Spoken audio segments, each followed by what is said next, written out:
नमस्कार, मी विलास मोहल्ले. GTV news मराठीच्या या बातमीपत्रात आपलं स्वागत. यवतमाळमधून एक ब्रेकिंग बातमी समोर येत आहे. भेसळयुक्त खवा पेढा तयार करणाऱ्या फॅक्टरीवर धाड टाकून 70,000चा माल जप्त करण्यात आला आहे. यवतमाळमधील लोहारा MIDC मध्ये अन्न प्रशासन विभागाने ही कारवाई केली. बोगस आणि भेसळयुक्त पेढा खवा तयार करून नागरिकांच्या आरोग्याशी खेळ करणाऱ्या फॅक्टरीचा आज यवतमाळमध्ये पर्दाफाश झाला. यवतमाळमधील लोहारा MIDC मध्ये असलेल्या एका फॅक्टरीतून हा गोरखधंदा सुरू होता. कृष्णा पुसनाके, कॉम्रेड सचिन मनवर आणि प्राध्यापक पंढरी पाटे यांनी या प्रकरणाचा पर्दाफाश केला आहे. भेसळयुक्त पेढा खवा तयार करणाऱ्या फॅक्टरीचा पर्दाफाश केल्यानंतर याची माहिती ही अन्न प्रशासन सह आयुक्तांना देण्यात आली. यावेळी अन्न सुरक्षा अधिकारी अमित कुमार यांनी घटनास्थळावर प्रत्यक्ष भेट देऊन तपासणी केली. या फॅक्टरीजवळ कुठलाही वैध परवाना नसल्याचं धक्कादायक वास्तव यावेळी समोर आलं. या कारवाईमध्ये 70,000चा माल हा जप्त करण्यात आला आणि फॅक्टरीला सील करण्यात आलं. यावेळी लोहारा पोलीस स्टेशनचे ठाणेदार रोहित चौधरी हे सुद्धा उपस्थित होते. यवतमाळच्या लोहारा MIDC मध्ये सुरू असलेल्या बोगस आणि भेसळयुक्त पेढा खवा प्रकरणाचा प्राध्यापक पंढरी पाटे यांनी घटनास्थळावरून आढावा घेतला. पाहूया.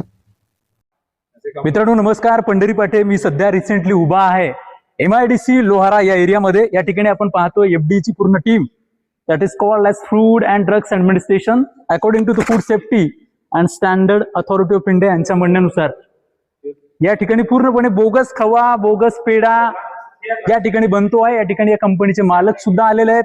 बॅक साईडला जर आपण पाहतो तर लोहारा पोलीस स्टेशनचे ठाणेदार सन्माननीय रोहित चौधरी सुद्धा या ठिकाणी आलेले आहेत. सरांनी आता इन्व्हेस्टिगेशन केलं आणि इन्व्हेस्टिगेशन नुसार या ठिकाणी सर माझ्यासोबत. सर काय सांगाल, काय प्रकार आहे हा? इथं त्याचं नाव आहे काय वा सवाई सिंग बाबू सिंग हा व्यक्ती इथं त्यांनी इथं MIDC मध्ये हा गोदाम बनवलेला आहे.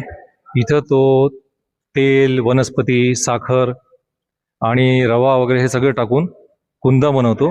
अच्छा. त्याच्यात पुन्हा कलर वगैरे टाकून तो मिल्क केक म्हणून सगळ्यांना विकतो. आणि दुसरी विशेष म्हणजे सगळ्यात म्हणजे खतरनाक म्हणजे लोकांशी म्हणजे काय म्हणू आपण धोका देण्याची जीवाशी खेळ चालू आहे लोकांना धोका देण्यासाठी, पुन्हा व्यापाऱ्यांना धोका देण्यासाठी तो ते कन्हैया ब्रँडचे पन्नी वापरतो आणि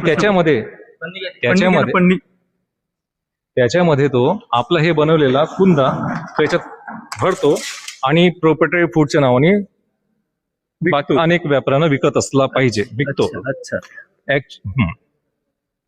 तरी ही जी कंपनी आहे, ही जी कन्हैया, ही गुजरातची कंपनी आहे. ओके. ही मिक्स करू शकते म्हणजे refined edible oil, vegetable oil, परंतु याच्यासाठी त्यांना प्रोप्रायटरी फूडचं एक लायसन्स घ्यावं लागतं. हे बघा. ओके. यांच्याकडे तसं कोणतंही लायसन्स नाही प्रोप्रायटरी फूडचं. आणि हे इलिगली हा असा माल बनवत आहेत, बाहेर चिल्लरमध्ये विकत आहे आणि हे कन्हैया ब्रँडनं त्यांनी कुठेतरी छापले असतील हे पॉलिथिन, याच्यामध्ये भरून ते विकत आहे सगळीकडे. ओके. तर त्याच्यामुळे आता आम्ही हे सगळं माल त्याच्यात जप्त करू. आणि आणि तो जो फक्त मिल्क प्रॉडक्ट म्हणून कुंदा विकत होता आतापर्यंत, तर ते आता त्याच्या बंद करू. लक्षात घ्या यवतमाळकरांनो, लक्षात घ्या, आपण काय खातोय, आपल्या डेली फिडिंग मध्ये, इटिंग मध्ये काय जातंय याची आपण कल्पना सुद्धा करू शकत नाही. यवतमाळमध्ये, आपल्या स्थानिक यवतमाळ शहरात MIDC एरियामध्ये आमचे सहकारी मित्र कृष्णाभाऊ पुसनाके, सचिन मनोहर यांना माहिती मिळताच तात्काळ या ठिकाणी आम्ही दाखल झालो. FD ची टीम त्वरित रिस्पेक्टेड महाजन साहेबांनी या ठिकाणी पाठवलं आणि उपलाभ sir, these are the best and great person, या ठिकाणी आले. त्यांची संपूर्ण टीम आली, इन्व्हेस्टिगेट केलं. त्यांच्याकडे कुठल्याही प्रकारचे लायसन्स नाहीयेत. महत्वाची गोष्ट म्हणजे ही, आणि काही पण मिक्स करून यवतमाळकरांना सप्लाय करण्याचं काम हे लोक करतायत. खऱ्या अर्थानं आज आपण धोक्यामध्ये आहो हे चित्र पुन्हा एकदा स्पष्ट झालेलं आहे. काल परवाच एक आशीर्वाद स्वीट मार्टचं प्रकरण घडलं, त्याच्यानंतर पुन्हा MIDC मध्ये खवा आणि बोगस पेढा या ठिकाणी बनतोय. सरांनी सांगितलेल्या सूचनेनुसार लवकरात लवकर त्यांच्यावरती कारवाई होईल. या ठिकाणी पोलीस स्टेशनचे रोहित चौधरी सर सुद्धा आलेले आहेत. थांबतो पंढरी पाटे यवतमाळ. या बातमीपत्रात इथेच थांबतो. परत भेटूया नवीन बातमीपत्रात. तोपर्यंत पाहत राहा GTV न्यूज मराठी. नमस्कार.